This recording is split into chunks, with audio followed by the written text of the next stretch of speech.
Nunca me molestó el invierno en Guadalajara. El frío aquí era suave, más como una caricia que una amenaza. La niebla se enroscaba en las ventanas, los tejados se pintaban de escarcha, pero nunca se hundían bajo la nieve. Luis siempre decía que era clima para pensar. Ese tipo de silencio que dejaba espacio para que los recuerdos estiraran las piernas. Han pasado 17 meses desde que él se fue. 45 años de matrimonio y de pronto me quedé sola en una casa que construimos pedazo a pedazo con nuestras manos, nuestro dinero, nuestras emociones. Luis puso el piso de madera con sus propias manos. Yo elegí el papel tapiz. Nunca discutimos por los colores de la pintura. Éramos un equipo así. Ahora la casa resonaba diferente. El tic-tac del reloj de pie en el pasillo se oía más fuerte. El crujido del tercer escalón, que antes me parecía encantador, ahora me sobresaltaba por las noches. Seguía preparando 2 tazas de té por las mañanas por pura costumbre. Tomaba la mía despacio, mirando la otra, hasta que se enfriaba. Mi hija Sofía me llamaba los domingos. Con buena intención, supongo.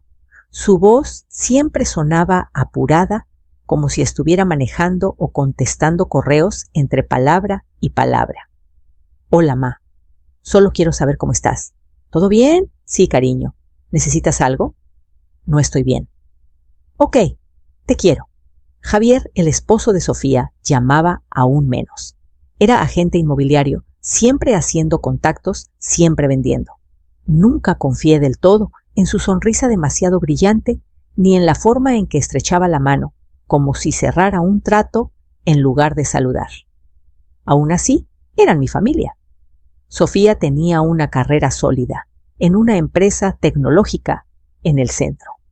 Una de esas firmas innovadoras con oficinas que parecían galerías de arte. Era inteligente, organizada, respetada. Estaba orgullosa de ella. Pero cuando hablaba conmigo, era como si yo fuera un proyecto que no sabía cómo terminar. No estaba frágil, no me estaba desvaneciendo. Pero el mundo empezaba a tratarme como si lo estuviera. La casa era demasiado grande para una persona, decían. Tal vez un departamento sería mejor, mas sugirió Sofía una vez. Menos preocupaciones. Pero la cosa es que esta casa no me preocupaba. Me sostenía. Cada rincón guardaba algo que no quería olvidar.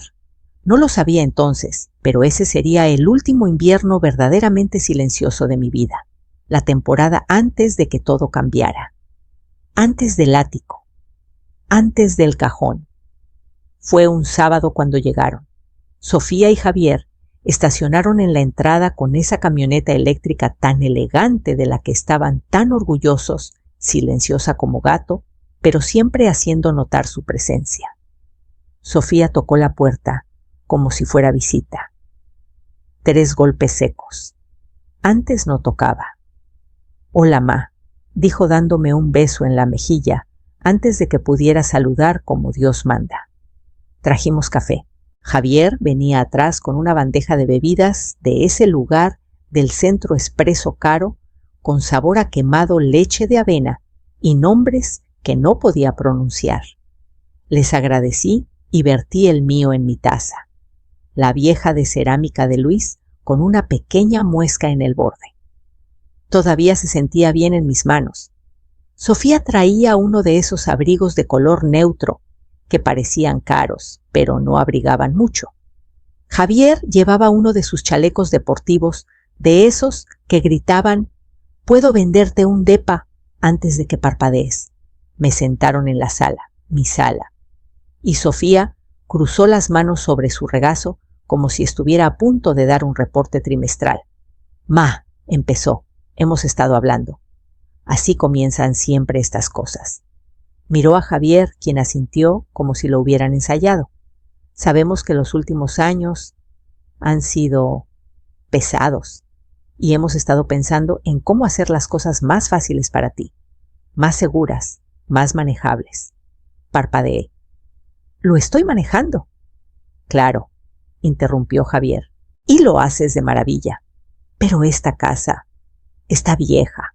Las tuberías, los cimientos, el tejado todo. Y estás tú sola aquí arriba. Aquí arriba. Noté esa frase. Sofía se inclinó hacia adelante.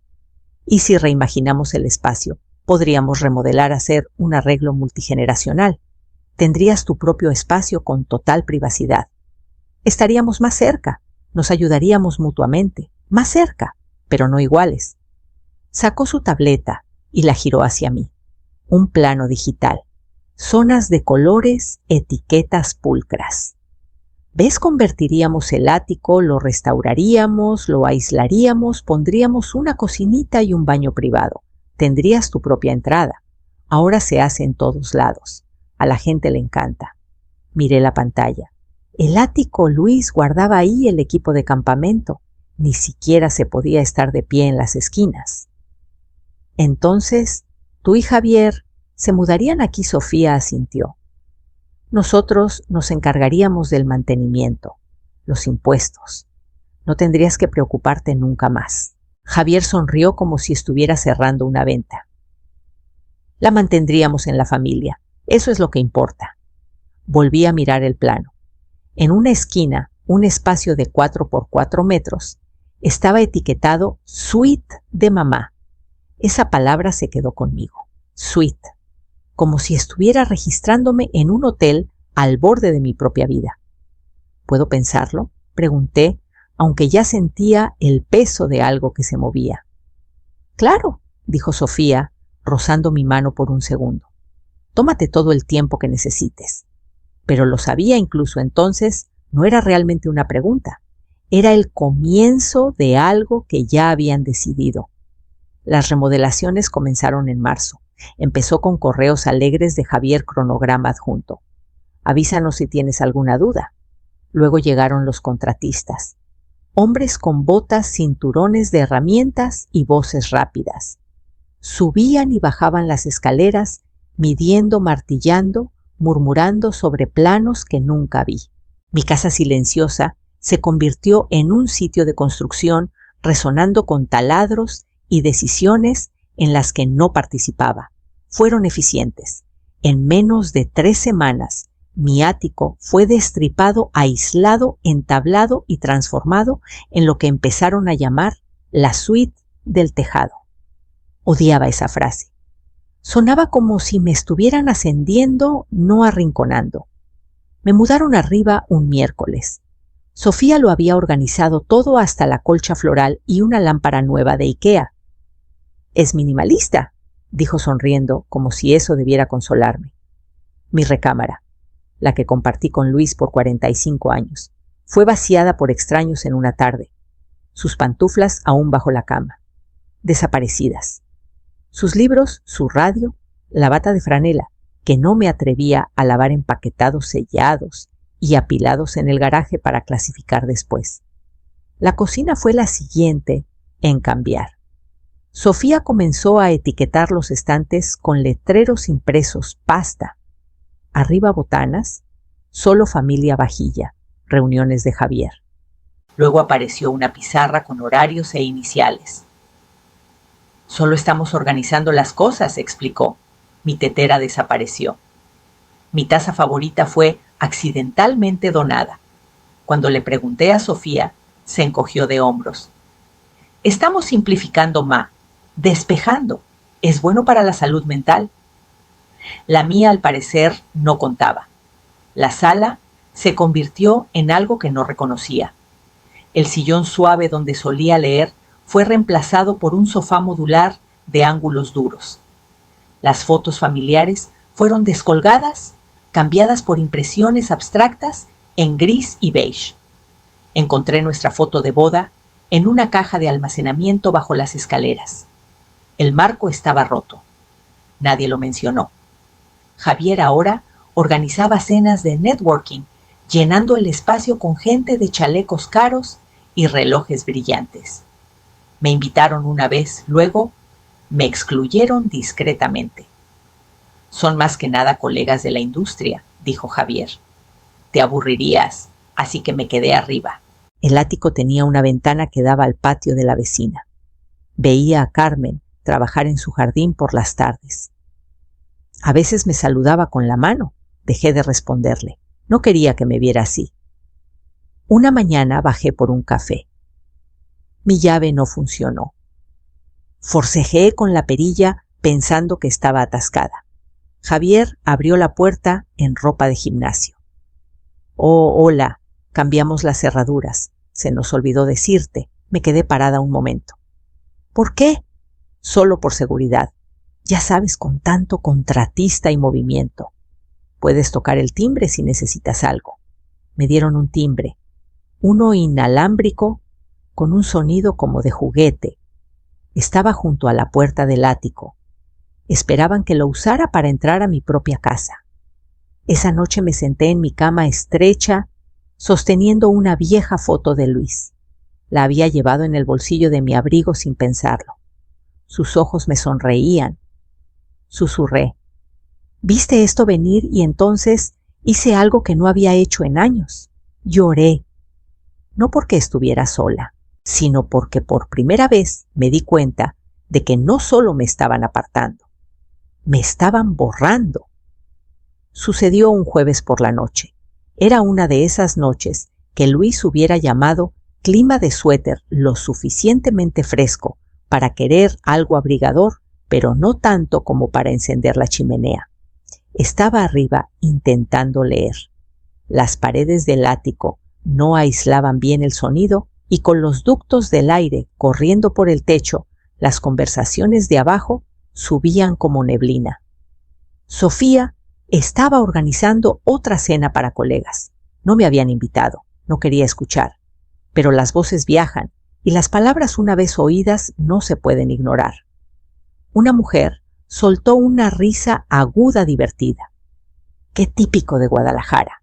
Vives en una casa antigua, con un departamentito en el ático para la abuelita. La voz de Sofía siguió tensa, un poco avergonzada.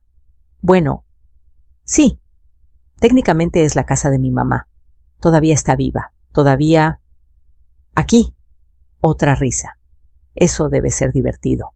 Luego vino Javier, su voz más alta, tal vez después de un par de copas. Es una buena persona, pero ya no está para esto. Seamos honestos, si no fuera por su pensión, no tendríamos que andar con tanto cuidado. Alguien soltó una risita. Los cubiertos tintinearon. Sofía de nuevo. Ahora la estamos cargando nosotros en todos los sentidos. Es agotador. Las palabras cayeron como piedritas en un pozo, cargándome. Todavía...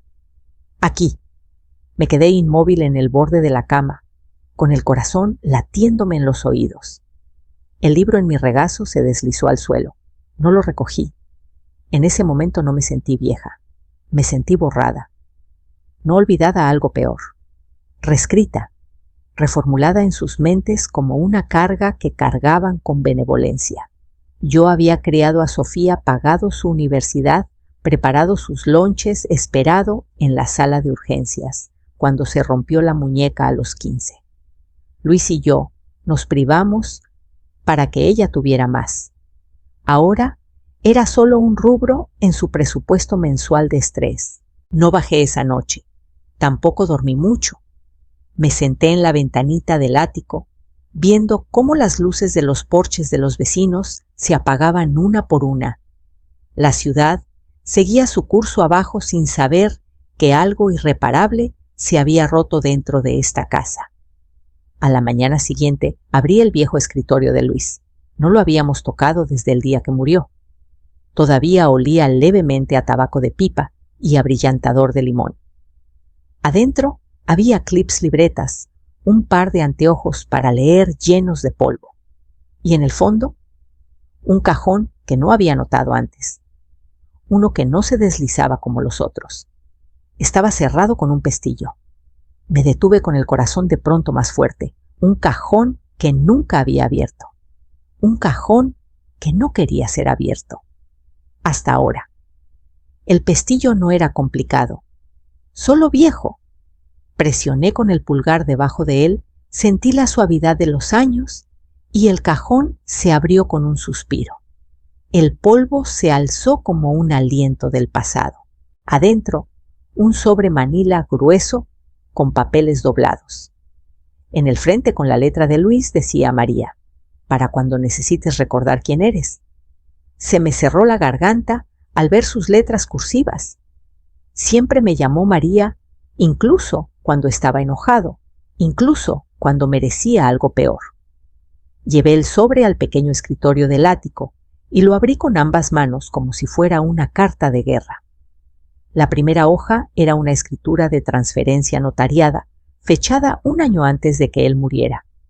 Me nombraba como única dueña de la casa, no compartida, no condicional, solo mía. Había sido registrada, firmada y guardada sin decir una palabra. Parpadeé. Siempre tuvimos la casa en conjunto. ¿Por qué cambiar eso? Debajo de la escritura había un certificado de fideicomiso, un nombre que no reconocí. Servicios Financieros Piedra Blanca, con sede en Querétaro. Luis había abierto un fideicomiso a mi nombre, más de C14.000, dividendos de inversiones reinvertidos durante más de una década. Solté un sonido que pudo haber sido una risa, un jadeo o ambos. Nunca me lo dijo. Y luego la carta. María, si estás leyendo esto, significa que las cosas se han complicado. No quería preocuparte, pero vi cómo cambió Sofía. La dureza, el cálculo. Es mi hija y la quiero. Pero olvidó lo que esta casa nos costó, no en dinero, sino en sacrificios. En rodillas raspadas, refrigeradores vacíos y muebles de segunda mano para que ella pudiera ir a campamentos y luego a la universidad. Tú fuiste la que lo hizo posible. Y necesitaba asegurarme de que nadie intentara quitártelo, ni siquiera ella. Esta casa es tuya, no porque necesites un tejado, porque tú eres su cimiento. Con amor siempre, L. No lloré. Doblé la carta despacio con cuidado. La puse a un lado. Me quedé en silencio mucho tiempo, escuchando el zumbido bajo del refrigerador abajo y el ocasional ding del celular de Javier. Afuera, la lluvia comenzó a golpear la ventana suave e insistente. Pensé en todos los años que pasé en esa mesa de la cocina, mientras Luis balanceaba la chequera, mientras Sofía hacía tarea, mientras yo revolvía la salsa o doblaba ropa o me preocupaba por la hipoteca. Y todo ese tiempo él había estado dejando protecciones silenciosas como migajas en un bosque que temía que un día tendría que recorrer sola. Pasé la mano por el borde del escritorio, la madera suave bajo mis dedos. No se trataba solo de la propiedad. Era sobre la memoria, la identidad, la dignidad. Me puse de pie lentamente con las rodillas rígidas pero seguras. Pensaban que estaba arrinconada, que era complaciente, que me habían enterrado en el ático. Pero Luis me había dejado una llave, no solo para un cajón, para la verdad, para la casa, para mí misma. No reaccioné de inmediato. No hubo gritos ni portazos, solo una quietud, la que Luis solía llamar aire para pensar el silencio antes de que algo comience. Llamé al hijo de Carmen Diego ese domingo. Era abogado especializado en herencias, astuto, discreto, amable. Me recordaba de sus días de preparatoria, cuando le horneaba galletas para su equipo de debate. Haría cualquier cosa por la mujer que me enseñó a ganar una discusión sin alzar la voz, dijo. Le mostré los documentos. El fideicomiso, la escritura. Se quitó los lentes y me miró a los ojos. Señora Morales, esta casa es suya y legalmente no tiene ningún derecho a menos que usted lo permita. ¿Quiere desalojarlos? No respondí de inmediato. Desalojo sonaba dramático, definitivo, pero la palabra permita se quedó conmigo. Había permitido tanto, mi silencio, mi desplazamiento, el desdén de mi hija, la arrogancia de Javier. Así que dije, empecemos con un cese y desista.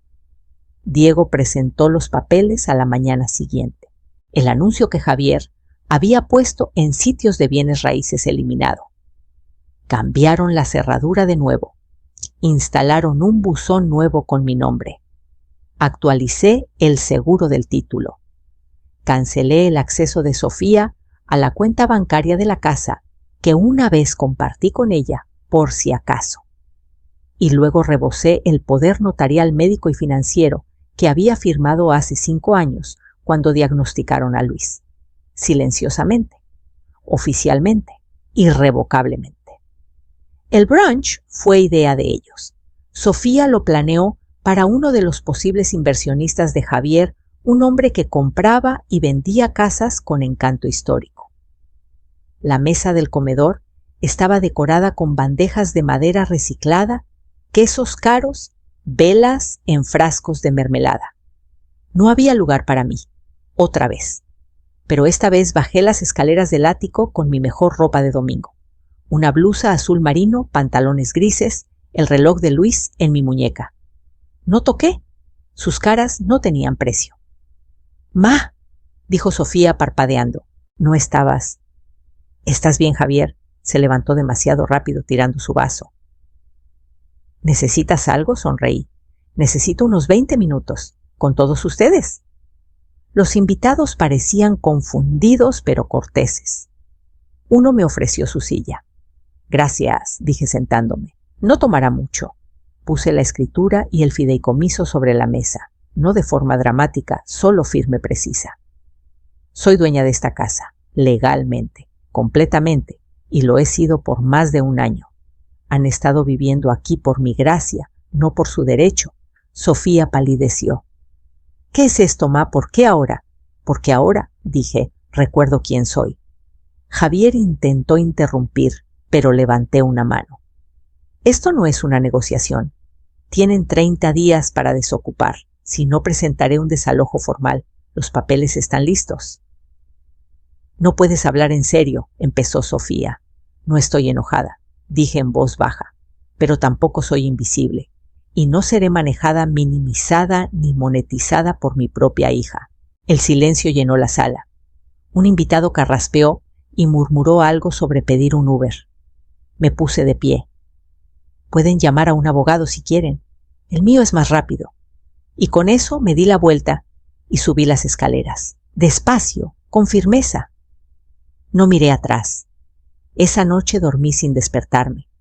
Sin crujidos, sin corrientes frías, sin sueños. Solo una tranquila sensación de centro. El ático ya no se sentía como un exilio. Se sentía como una elevación.